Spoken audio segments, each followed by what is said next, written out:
아마 여러분들도 신앙생활 하시다가 예수님을 인격적으로 영접하셨습니까? 아마 이런 질문을 받은 적이 있을 겁니다. 예수님을 인격적으로 영접한다는 것은 무슨 뜻일까요? 그것을 질문하시는 분들한테 물어보면 저마다 좀 다르더라고요.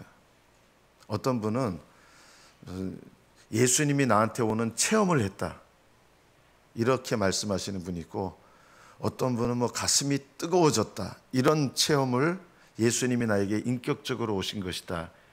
사람마다 다 다릅니다. 여러분께서는 예수님을 인격적으로 영접하셨습니까? 라고 하면 어떻게 이것이 이해가 되십니까? 사실 이 말은 좀 오해가 될 수 있는 말이에요. 왜냐하면 예수님은요, 부활 승천하셔서 하나님 보좌 우편에 계시죠. 하늘 보좌 우편에 계시는 예수님이 여러분을 찾아오셔서 만나시는 일은 없습니다.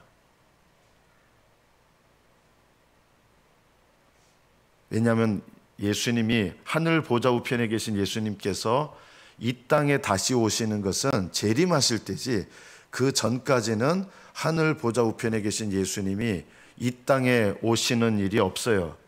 그럼 예수님은 안 오시느냐? 물론 그거는 아니에요. 예수님께서는 성령님을 보내셨고요, 성령님 안에서 자기를 나타내시는 거예요. 자, 그러면 그것도 좀 애매하죠. 그럼 성령님 안에서 예수님이 자기를 나타내시는데 그거는 또 뭡니까? 라고 묻는다면 우리는 각자마다 또 달라요.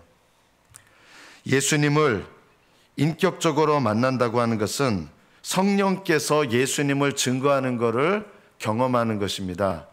근데 언제 어떻게 증거하실까요? 우리가 이것을 기억해야 됩니다. 성령님께서 예수님을 우리 각 사람에게 증거하시는데, 빛을 비추어 주시는데 어떻게 빛을 비추어 주시느냐? 복음을 통해서, 하나님의 말씀, 복음을 통해서 예수님을 계시하시는 거예요. 그래서 여러분이 복음의 말씀을 들을 때 그 말씀과 함께 성령께서 역사하셔서 그 복음으로 계시되는 예수님이 내가 믿어지는 거예요. 그것이 바로 인격적으로 예수님을 만나는 거예요. 눈이 열려가지고 안 보이던 게 보이고, 이런 것을 예수님을 인격적으로 만났다, 이렇게 오해하면 안 됩니다. 예수님을 인격적으로 만난다는 것은 성령께서 복음을 통하여 예수님을 계시하시고, 그 복음에 계시된 예수 그리스도가 믿어진다는 게 뭐예요? 십자가를 짊어지셨는데 나를 위하여 십자가를 짊어지시는 게 믿어지는 거예요. 예수님께서 부활하셨는데 나를 위하여 부활하시는 게 믿어진 거예요.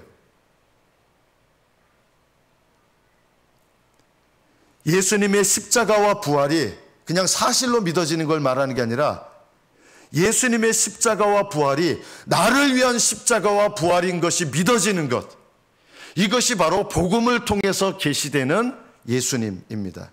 이 예수님을 여러분이 마음으로 믿고 그 예수님을 영접하는데 어떻게 영접하냐? 내 인생의 주님으로, 주인으로 영접하고, 마음으로 영접하고 입술로 시인하며 예수님을 영접하는 것, 이것이 예수님을 영접하는 것입니다. 오해를 하시면, 어떤 사람들은 자기가 희한한 체험을 했는데 그런 희한한 체험을 해가지고 내가 예수님 만났다 그러면 나도 그렇게 체험을 해야 된다고 생각하면 이건 오해입니다. 복음을 통해서 성령께서 복음을 통하여 계시하는 예수님이 믿어져서 그 예수님을 나의 주, 나의 구주, 나의 주님으로 영접하는 것, 이것이 바로 예수님을 영접하는 것입니다. 예수님을 진정으로 영접한 사람은 성령님께서 그 안에 거하시게 됩니다. 그래서 예수님을 영접한 그리스도인에게 성령님이 거하실 때 그 성령님을 뭐라고 우리가 말하냐면 약속의 성령이라고 말합니다. 예수님을 영접한 사람에게는 약속의 성령이 거하십니다. 그러면 약속의 성령께서 그리스도인 안에서 뭘 하십니까? 다른 것이 아닙니다. 예수 믿는 사람, 예수님을 영접한 사람 안에 거하셔서 계속해서 성령님께서는 누구를 계시하시는 거예요? 예수님을 계시하시는 거예요. 그걸 위해서 오신 거예요. 근데 언제 계시하세요? 우리가 이걸 알아야 돼요.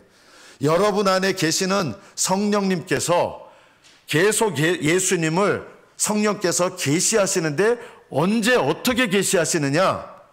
여러분이 말씀을 읽고 묵상하고 그 말씀대로 순종하려 할 때 그 말씀과 함께 성령님께서 계시하시는 거예요. 여러분이 예수님을 믿고 거듭났는데 왜 나는 자주 넘어지고, 나는 왜 예수님과 동행하는 것 같지 않고, 왜 나는 자주 이렇게 느낌이 없고, 왜 예수님과 멀어진 것 같고, 그 가장 큰 이유가 무엇일까요? 성령께서 여러분에게 예수님을 계시하시는 가장 중요한 수단이 뭐예요? 말씀이잖아요. 주님과 동행하지 않는다고 여겨지시는 분들의 공통적인 특징이 있습니다. 말씀에서 멀어졌을 겁니다. 성령님은 예수님을 계시하는데 저절로 계시하시는 게 아니라 말씀 가운데 계시하시는 거예요. 그래서 예수님과 동행하는 것, 예수님을 인격적으로 따르는 것, 예수님을 인격적으로 영접한 사람은 그 다음에는 뭘 해야 됩니까? 예수님을 인격적으로 따르는 것을 당연히 해야 됩니다. 그런데 예수님을 인격적으로 따르는 것은 어떻게 합니까? 예수님 제자들은 예수님과 함께 있었잖아요. 우리는 그런 예수님을 볼 수도 없어요. 불가능해요. 우리는 어떻게 예수님을 따릅니까? 눈에 안 보이는데. 바로 여러분이 말씀을 묵상하고 읽고 그 말씀 안에서 성령님께서 예수님을 계시하시고 말씀을 통해서 계시하시는 예수님을 믿음으로 순종하고 따르는 것, 말씀을 통해 계시되는 예수님을 가까이 하는 것, 말씀을 통해 계시되는 예수님께 여러분이 사모하여 나가는 것, 그분을 아는 것, 이것이 바로 신앙입니다. 그래서 올바른 신앙생활은 날마다 말씀을 통하여 예수 그리스도를 알고 따르고 그분과 동행하는 것입니다. 예수님의 이름을 믿는다고 하는 게 뭡니까? 말씀이 좀 어려울 것 같은데요. 날마다 말씀을 통해서 날마다 나에게 성령 안에서 계시되는 예수님, 오늘 내가 말씀을 묵상하고 그 말씀을 통해서 계시되는 예수님을 내가 믿음으로 따를 때 이것이 예수 그리스도의 이름을 믿는 것입니다. 예수님의 이름을 믿는다는 말은 뭐 예수님의 이름의 뜻이 무엇이고 이걸 믿는다는 뜻이 아니라 오늘 나에게 말씀으로 나에게 계시되는 예수님을 따르는 신앙, 이게 예수님의 이름을 믿는 것입니다. 여러분은 예수님을 영접하셨다면 하늘나라 가는 그날까지 예수님의 이름을 믿으셔야 합니다. 아멘. 이것이 우리 신앙생활에 가장 중요합니다. 어떻게 믿습니까? 그래서 여러분이 하셔야 될 일이 있죠. 말씀을 날마다 가까이 하셔야 됩니다. 말씀을 가까이 하시는 다른 방법으로 예수님의 이름을 믿을 수가 없습니다. 예수님의 이름이란 오늘 나에게 말씀을 통해서 계시되는 예수님이에요. 누가 계시하세요? 성령님께서요. 그래서 예수님과 동행하려면 뭐 희한한 체험을 하고 뭐 이상한 게 보이고 그게 아니에요. 오늘 내가 말씀 가운데서 성령께서 역사하셔서 그 말씀 가운데 하나님의 뜻을 알리시고 그 말씀 가운데 예수님을 나타내시고 그 말씀 가운데 십자가를 나타내시는 거예요. 어제 은혜 받은 걸로 안 되는 거예요. 어제까지 받은 은혜는 어제까지 은혜고요. 어제까지 받은 은혜로는 오늘을 못 살아가요. 예수님의 이름을 믿는다는 말은 오늘 나에게 주시는 은혜를 받는 거예요. 오늘 나에게 계시되는 예수님을 믿는 거예요. 뭘 통해서요? 말씀을 통해서요. 아무리 믿음이 크게 성장하신 분이라도 오늘 내게 주시는 말씀과 멀리하면 예수님의 이름을 믿는 것이 아닙니다. 믿음이 어린아이도 말씀을 통해서 계시되는 예수님을 붙잡으셔야 되고요. 믿음이 아무리 장성한 분량에 이르렀어도 말씀을 통해서 계시되는 예수님이 필요해요. 사도 바울이 감옥에 갇혔을 때 부탁하는 게 있습니다. 편지를 보내서 내게 올 때 가죽 종이에 쓴 성경을 가져다 달라. 여러분, 바울 정도 되면 기도 가운데 하나님 만나고 하나님 음성 듣고 기도 가운데서 하나님의 임재를 경험하고 그러실 것 같잖아요. 그런데 사도 바울이 감옥에 있을 때 가죽 종이에 쓴 가죽으로 된 말씀을 내게 가져다 달라. 여러분, 가장 위대한 하나님의 종, 가장 위대한 하나님의 사람 바울조차도 날마다 말씀을 통해서 계시하시는 성령님의 역사하심이 필요한 거예요. 예수님을 믿는다고 하는 것은 영접하는 것하고 좀 달라요. 현재형이고 계속형이에요. 날마다 오늘이라고 하는 날 동안에 말씀을 사모하시고 그 말씀 속에서 성령께서 역사하셔서 성령께서 계시하시는 그 은혜와 예수님과 십자가의 은혜와 그 능력을 따라 내가 주님을 쫓아 사는 거예요. 이게 주님과 동행하는 비결이에요. 동행한다고 하는 것은 매일마다 이것을 사는 것입니다. 이게 단순한 것 같지만 하늘나라 가는 그날까지 이것이 우리의 신앙생활에 절대적으로 중요한 것입니다. 날마다 주님과 동행하시기를 축복합니다. 여러분, 말씀을 다시 가까이 하십시오. 말씀을 읽고 묵상하시고 적용하려고 하십시오. 그냥 말씀 읽는 것에 오늘 한 장 읽었다, 두 장 읽었다, 그걸로 목표를 삼지 마시고 말씀을 읽는 목표와 목적은 뭐예요? 주님과 동행하는 것이 되어야 됩니다. 저는 예전에 하루에 100장씩 읽기로 결심한 적이 있거든요. 그런데 그때는 주님과 동행하지 못했어요. 하루에 100장을 읽는데 어떤 때는 아주 수준을 높였습니다. 하루에 150장을 읽겠다 해가지고 하루에 150장씩 읽었습니다. 그런데 주님과 동행하지 못했습니다.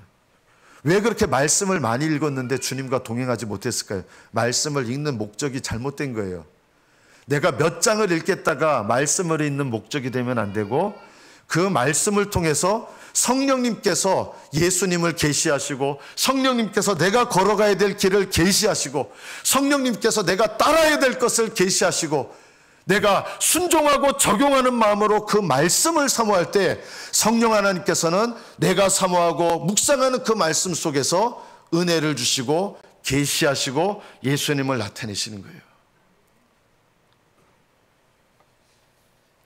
나는 예수님을 어떤 분으로 영접했습니까? 처음 예수님을 영접할 때 생각해 보십시오. 이스라엘 백성들은 메시아를 간절히 기다렸습니다. 그리스도인들이 성탄절을 준비하고 이렇게 사모하는 것보다 비교도 안 되게 메시아를 간절히 기다렸습니다. 얼마 지나지 않아서 예수님께서 그들에게 아기로 사람으로 이 땅에 오셨습니다. 그런데 처음에는 환영을 했습니다. 그분이 메시아라고 믿었습니다. 그런데 조금 지나 보니까 이스라엘 백성들은 자기들이 기대했던 메시아가 아니었던 거예요. 자기들이 기대했던 메시아는 지금 내 삶의 문제를 해결해 줄 메시아를 원했던 거예요. 내 삶의 문제. 그런데 예수님은 내 삶의 문제를 해결해 주시는 메시아가 아니라 어떤 메시아로 오신 거예요? 죄에서 건지시는 메시아로 오신 거예요.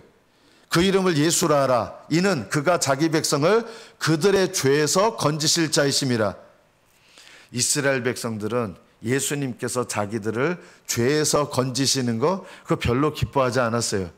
그들이 기다렸던 메시아는 삶의 문제를 해결해 주고 내가 원하는 빵을 주는 메시아, 내가 원하는 떡을 주는 메시아, 내가 힘들어하는 문제 해결해 주고 그게 다예요. 나에게 죄를 깨닫게 하고 죄를 회개하게 하고 그런 메시아는 불편한 거예요. 그런데 예수님을 처음에 환영했어요.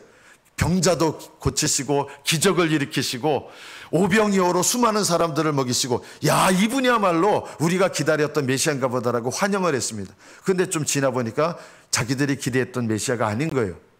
오히려 죄를 책망하시고 깨닫게 하시고 그런 메시아는 원하지 않았어요. 그래서 예수님을 배척했습니다. 여러분이 생각하는 구원, 여러분이 생각하는 메시아는 어떤 분이십니까? 여러분 질병으로부터 구원하는 것, 저도 몸 아프면 필요합니다. 주님께 기도합니다. 필요한 거죠. 그러나 그것이 목적이 돼서는 안 됩니다. 가난으로부터 우리를 구원하시는 메시아, 예수님 잘 믿으면 주님께서 물질의 필요도 채우십니다. 할렐루야. 그러나 그게 목적이 되면 안 돼요. 우리의 신앙의 목적은 가난으로부터 해방, 질병으로부터 해방, 불행으로부터 해방, 어려운 환경으로부터 해방이 아니라 죄로부터의 해방이라는 것을 믿으시기를 축복합니다. 이 목적이 바뀌면 안 돼요. 예수님은 자기를 믿은 자들에게 말씀하셨습니다. 날마다 자기를 부인하고 나를 따라오너라. 이게 별로 좋아 보이지 않잖아요. 성령님은 여러분을 잘 살게 하시려고 오셨습니다. 설마요? 아닙니다. 그렇습니다. 여러분을 잘 살게 하시려고 성령님이 오신 거예요. 근데 잘 사는 게 뭐예요? 돈 많아지는 거 잘 사는 게 아니고, 성공하는 게 잘 사는 게 아니고, 정말 잘 사는 건 뭐가 잘 사는 거예요? 예수님 따라 사는 것, 말씀을 통해서 계시된 예수님을 기뻐하며 사는 것, 주님을 높이며 살아가는 것, 주님을 기뻐하며 사는 것, 주님과 친하여 사는 것, 날마다 내 영혼 가운데 참된 기쁨의 근원이신 예수님을 가까이 하며 사는 것, 이게 잘 사는 거잖아요. 성도 여러분, 잘 사시기를 축복합니다. 성령님께서는 여러분을 잘 살게 하시려고 오신 거예요. 불행하게 만드시려고 오신 거 아니에요. 성령님은 여러분에게 오셨는데 여러분을 잘 살게 하시려고 오셨어요. 어떻게 해요? 말씀을 통해서 예수님을 잘 알게 하시고, 예수님 따르게 하시고, 예수님 사랑하게 하시고, 예수님을 믿게 하시고, 예수님을 위하여 살게 하시는 그런 삶을, 잘 사는 삶을 살도록 우리에게 축복으로 오신 분이 성령이시다. 그 성령님께서 우리에게 언제 축복을 베푸시느냐? 여러분, 말씀을 날마다 묵상하셔야 돼요. 잘 살려면. 진정으로 행복하기 위해서는 더 많이 소유하는 것이 아니라 사실은 주님을 더 아는 것이고, 주님께 내가 더 소유되는 것입니다. 주님을 위하여 내 인생을 사는 것이 잘 사는 것입니다. 세상에 있는 것 많이 가져도요, 저도 조금 솔직히는 좀 염려가 될 때가 있어요. 아무리 여러분 축복받아 살아도 나이 더 먹으면요, 몸의 기력 떨어질 거예요. 건강 잃어버릴 거예요. 저도 관절과 여러 부분들이 삐그덕삐그덕 할 때가 올 거고요. 그거는 인생에 걸어가는 길이에요. 우리는 죽을 때까지 건강하기 바라고, 죽을 때까지 돈 많기 바라고, 죽을 때까지 염려 없기 바라고, 그것이 꼭 잘 사는 것은 아니에요. 잘 사는 것은 하늘나라 가는 그날까지 주님을 사랑하고 주님과 동행하는 거예요. 여러분, 내 안에 성령님께서 잘 살게 하시려고 오신 거예요. 그렇게 사시기를 축복합니다. 예수님을 따르는 것이 내 인생의 목표가 되는 것, 예수님을 따라 하나님의 기쁘신 뜻을 따라 사는 것이 내 인생의 목적이 되는 것, 이것이 잘 사는 것입니다. 주님은 여러분에게 날마다 빛을 비춰주세요. 생명의 빛으로 오셔서 여러분 예수님을 영접했어요. 그걸로 끝이 아니에요. 내 안에 성령님은 생명의 빛이신 예수님을 계속 계시하시거든요. 그런데 날마다 내 삶 속에서 생명의 빛이신 예수님을 날마다 경험하려면 어떻게 될까요? 말씀을 물론 읽으셔야 돼요. 근데 여러분이 말씀을 읽으실 때 이것을 기억해야 됩니다. 주님께서 우리에게 각 사람, 여러분 각 사람에게 비추시는 빛을 비추어 주시는데, 그런데 이 빛을 비추어 주시는 것을 방해하는 게 있어요. 내 안에. 그게 뭡니까? 그것은 내가 어둠 속에 있을 때 주님께서 빛을 비춰 주시는데 그거를 비춰 주시지 못하도록 하는 게 있어요. 내 안에. 그게 뭐냐면 죄를 감추는 거예요. 주님은 성령님께서 말씀을 통해서 내 죄를 깨닫게 하셔서 드러내게 하세요. 그러면 성령님을 통해서 드러난 빛, 주님 앞에 드러난 죄가 되면, 드러난 빛이 아니죠, 드러난 어둠이 되면 빛이신 주님은 그 어둠을 비추셔서 빛이 되게 하세요. 그런데 빛이신 주님께서 각 사람에게 비추시는데 내가 어둠이지만 이 어둠이 드러나면 빛이신 주님께서 이 어둠을 비추셔서 나로 하여금 빛 가운데 거하게 하시는데, 비추시는데 못 비추게 하는 게 있어요. 이 어둠을 그냥 계속 감추는 거예요. 똑같은 어둠인데 이 어둠을 말씀을 통해서 깨달아서 성령 안에서 주님께 이 어둠을 드러내면 각 사람에게 비치시는 빛이신 주님께서 이 어둠을 밝혀주시고 깨끗하게 하시는 거예요. 이것이 언제 일어나요? 날마다 일어나야 될 일이에요. 저는 지금까지 병원에 가가지고 조금 민망한 일이지만 좀 이해해 주시기 바랍니다. 제일 민망했을 때가 언제냐면 20대 때 남자들 받아야 되는 수술 있잖아요. 폭경 수술 받을 때 부끄러웠어요. 남자 의사만 계신 게 아니라 저희 교회, 제가 다니던 교회 장로님이 의사였어요. 그래가지고 우리 장로님 다니는 병원 가면 좀 쌀까 하고 당연히 그렇게 생각해서 청년 때 딱 갔더니 저희 장로님이 수술을 하러 오셨던 거예요. 부끄러웠어요. 그런데 더 부끄러운 건 뭐냐면요, 여자 간호사들도 2명인가 같이 들어왔어요. 그래서 드러내는 거예요. 어떻게 보면 제 인생 가운데 참 부끄러운 때였습니다. 여성분들은 더 심하잖아요. 애 낳을 때, 산부인과 갈 때 저는 용기 있다고 생각합니다. 드러내잖아요. 산부인과 가면요. 왜 드러냅니까? 그 부끄러운 것보다 뭐가 더 중요해요? 애 낳는 게 더 중요하니까. 그게 생각이 안 나는 거예요. 왜 우리는 주님 앞에 죄를 드러냅니까? 죄를 드러내는 것 자체는 부끄러운데요, 빛이신 주님께서 내게 비추셔서 어둠을 밝혀주시는 게 더 중요한 거예요. 나는 주님과 동행하는 게 더 중요한 거예요. 나의 어둠을 드러내는 것은 부끄럽지만 주님은 그 드러낸 어둠을 밝히시고 사하시고 깨끗하게 하셔서 빛 가운데 거하게 하시고 내가 빛이 되게 하시는 거예요. 그래서 주님께서 우리에게 요구하시는 게 있어요. 나의 어둠, 나의 죄의 어둠을 주님께 드러내기만 하면 되는 거예요. 여러분, 병원에는요 진단기가 있어요. 율법은 진단기하고 비슷해요. 율법은 진단기라서 병을 드러내지만 고칠 수 없어요. 예수님은 달라요. 복음은 달라요. 복음은 우리의 율법처럼 우리의 죄를 진단해서 드러내는데, 율법은 우리의 죄를 못 고쳐요. 진단하기는 하는데. 그러나 복음은 달라요. 복음은 우리의 드러낸 죄를 치료하시고 치유하시고 사하시고 깨끗하게 하시는 거예요. 그래서 성령님은요 날마다 우리에게 복음을 통해서, 복음은 예수님 영접할 때만 필요한 게 아니에요. 날마다 주님과 동행하는 데 있어서 복음이 얼마나 중요한지 몰라요. 왜 중요해요?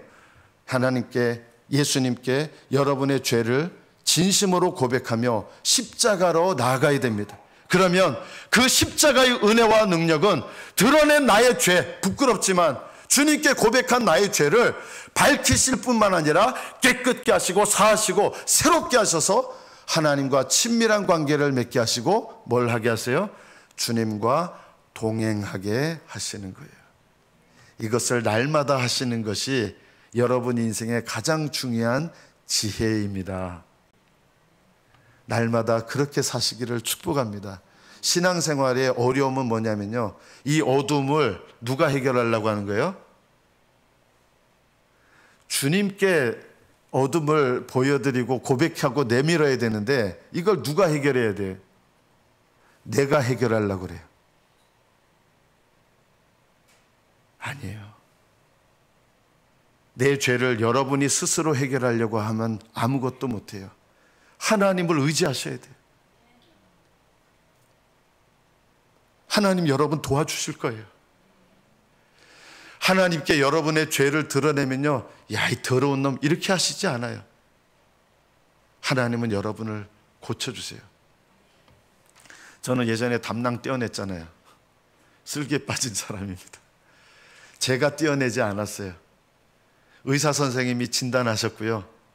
그리고 의사 선생님이 마취를 시켜가지고 배꼽을 이렇게 십자 모양으로 절개를 해가지고, 요즘 기술이 발달했어요. 예전에 구멍이 이렇게 3개 뚫어야 되는데 요새는 배꼽을 절개해가지고 글로 이렇게 집어넣어가지고 깨보니까 아프긴 아픈데 벌써 떼어낸 거예요. 제가 떼어내지 않았어요. 그리고 옆에 요만한 통 하나를 주더라고요. 그 통 안에 뭐가 있냐면 담낭에 생긴 담석 조그마한 것들 세보니까 한 40개 정도 있는 거예요. 40개 정도. 띄었어야 되더라고요. 저는 나중에 하지 이랬는데 의사 선생님은 빨리 뛰시는 게 좋습니다 했는데 한 40개 정도 돌멩이가 들어있었던 거예요. 그래서 제가 그때 느낀 게 있어요. 내가 생각하는 게 옳은 게 아니라 의사 선생님이 옳다. 그리고 내 힘으로 그거를 이렇게 절개해가지고 내가 거기다 기구를 집어넣어가지고 될 일입니까 그게요? 우리의 죄의 문제를 해결하는 것은 복음이지 예수님이시지 내 힘으로 해결하는 게 아니에요. 그걸 내 힘으로 해결하려고 하니까 안 되는 거예요. 연약해도요 주님께 드러내셔야 돼요.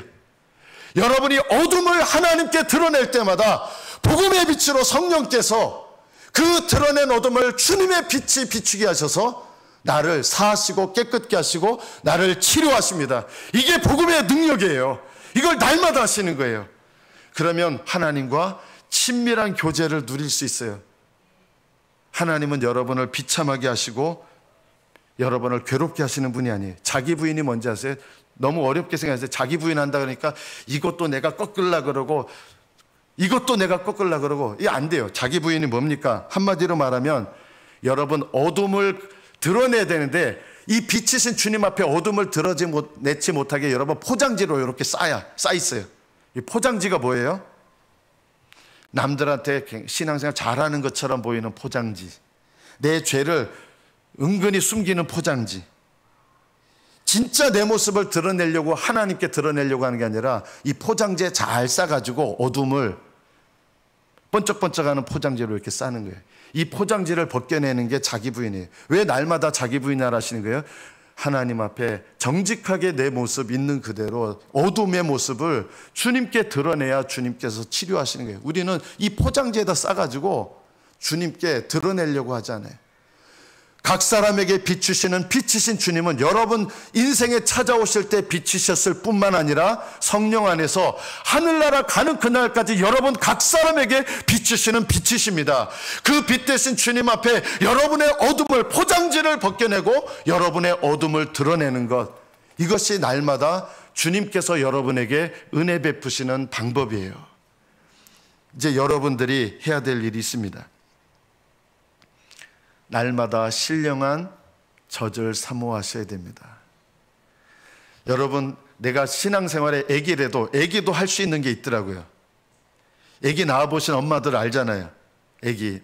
요즘은 이제 그 제왕절개 수술해서 잘 모르시는데 예전엔 다 애기를 이제 그냥 직접 출산을 했잖아요. 뭐 제왕절개를 했어도 비슷한 일이랍니다. 갓난 애기가 태어나면 제일 먼저 하는 일이 있습니다. 뭘 할까요? 숨 쉬는 것부터 합니다. 엄마 뱃속에서는 숨을 안 쉽니다. 엄마 뱃속에, 저는 예전에 그랬거든요. 엄마 양수 속에 있으면 엄마 양수 때문에 질식해가지고 애가 물에 빠져 죽는 것처럼 죽는 거 아니야? 저 그 오랫동안 고민이었거든요. 왜 안 죽을까? 물에 빠져 죽을 텐데 양수 속에서. 왜냐하면 코로 안 숨 쉬는 거예요. 그럼 어떻게 숨 쉬어요? 엄마의 탯줄을 통해서 산소가 공급되기 때문에 뱃속에 있는 아기가 양수 속에 있는데 생명을 갖는 거예요. 뱃속의 생명이에요. 그런데 이 탯줄은 태어나면 어떻게 돼야 돼요? 잘라내야 돼요. 이게 뭐예요? 하나님 앞에 내가 기도해야 돼요. 아직 뱃속에 있는 아기는 기도해 줘야 돼요. 우리 교회는 뱃속에 있는 아기처럼 아직 예수님을 인격적으로 만나지를 못한 사람은 기도해 줘야 돼요. 여러분, 교회에서 술 마시고 담배 피고 아직 죄를 못 씻어내고 이런 분들 오셔야 돼요? 말아야 돼요? 오셔야 돼요.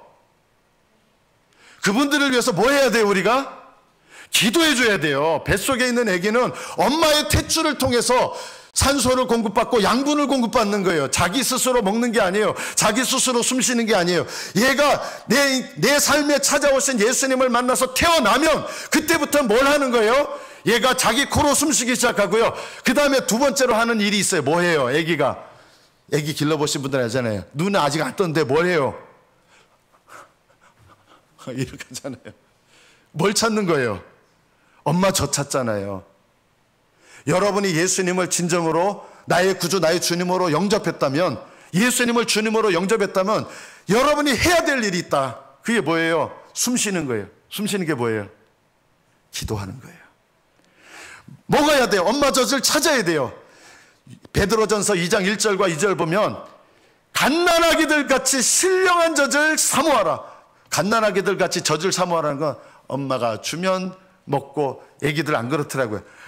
울고 배가 고프면 울어요. 막 엄마 젖 찾아요. 눈도 안 보이는데 막 찾아요. 그렇게 하나님 말씀을 찾으라는 거예요. 그렇게 하나님 말씀을, 하나님께 숨 쉬시고 거듭나면 기도합니다.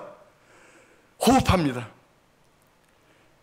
여러분, 하나님 앞에 기도 생활, 이 기도 생활을 통해서 주님과 동행하는 것을 배우고요, 하나님의 말씀을 사모하면서, 이 신령한 젖을 사모하면서 성령님께서 예수님과 날마다 동행하게 하시는 거예요. 그래서 예수님을 믿고 예수님을 영접했다면 영접한 사람들이 해야 될 일은, 힘써야 될 일은 기도 생활 힘쓰셔야 돼요. 탯줄은 잘라버리고, 남의 도움 기도 필요 없다 이게 아니라 누가 기도하려고 해야 돼요. 이제는 거듭나면 내가 기도하려고 힘쓰셔야 돼요.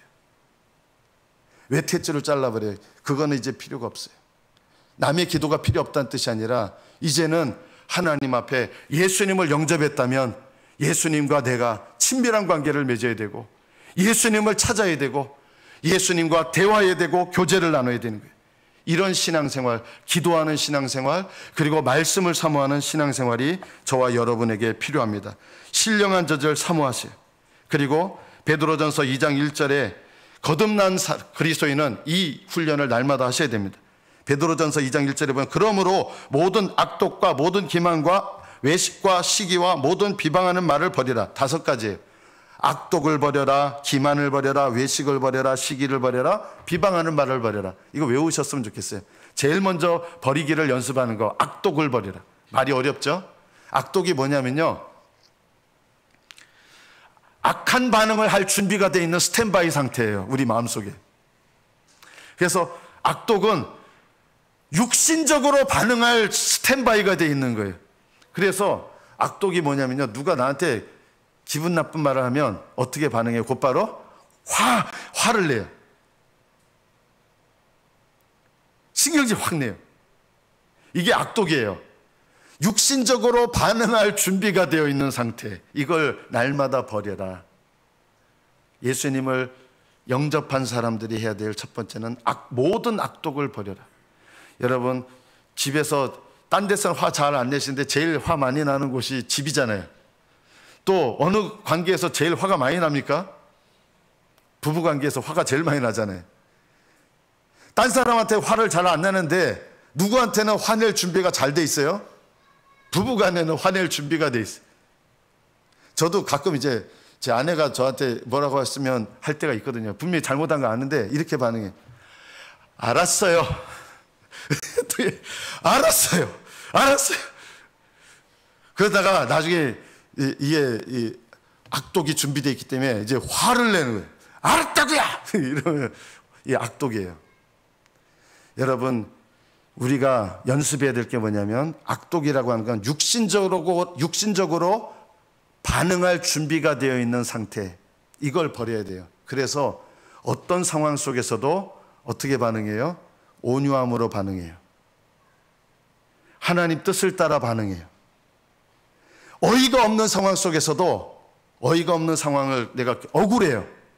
그런데 악독으로 준비되어 있는 사람은 그 억울한 상황 속에서 나 너무 억울해, 이거 도저히 못 참아, 나는 이거 참을 수 없어, 분노하고 화를 내는 걸로 반응합니다. 그러나 하나님의 성령 안에서 이 악독을 처리하는 훈련을 하면 온유함으로 반응합니다. 우리가 이것을 훈련해야 됩니다. 모든 악독을 버려라. 두 번째 기만을 버려라. 기만은 속이는 겁니다. 뭘 속입니까? 신앙이 아니라, 진짜 신앙이 아니라 종교적 행위로 나를 속이는 게 있어요. 사람들한테 보여지는 어떤 종교적 행위로 속이는 거, 이게 기만입니다. 속이는 거. 우리 신앙생활을 하나님 앞에 빛 가운데 정직하게 드러내려면 이 기만이 없어야 돼요. 속이는 포장지를 벗겨내야 돼요. 또 외식을 버려야 됩니다. 외식은 뭡니까? 연극이란 뜻입니다. 원래가 외식이라는 말은 사람에게 보이려고, 연극도 사람에게 보이려고 하는 거잖아요. 한마디로 말하면 종교하고 이 연극하고 비슷한데, 종교는 내 불신앙을 가리우는 역할을 하는 거라면 외식은 사람에게 보이려고 하는 거예요. 이게 외식이에요. 둘 다 비슷한 것 같지만 좀 달라요. 나의 불신앙을 가리우는 것이 속임이에요. 기만이에요. 사람에게 보이려고 하는 게 외식이에요. 이걸 버리는 연습을 하셔야 됩니다. 그리고 네 번째, 시기. 남 잘하는 거 잘 못 참아줘요. 남 잘하는 거. 이게 시기예요. 우리 안에 이런 마음이 있어요. 남 잘하는 거 질투심이 나요. 다섯 번째, 모든 비방하는 말. 비방이란 말은 깎아내린다 이 뜻이에요. 깎아내려서 말하는 거. 어떤 사람의 잘못을 말하면서 그 사람을 깎아내리려고 하는 말. 그 사람을 깎아내려서 하는 모든 말들이 비방입니다. 우리가 믿음 안에서 자라가려면 이 5가지를 버리는 훈련을 늘 하셔야 됩니다. 악독, 육신대로 반응하려고 준비되어 있는 이런 상태, 이거를 날마다 버리셔야 되고,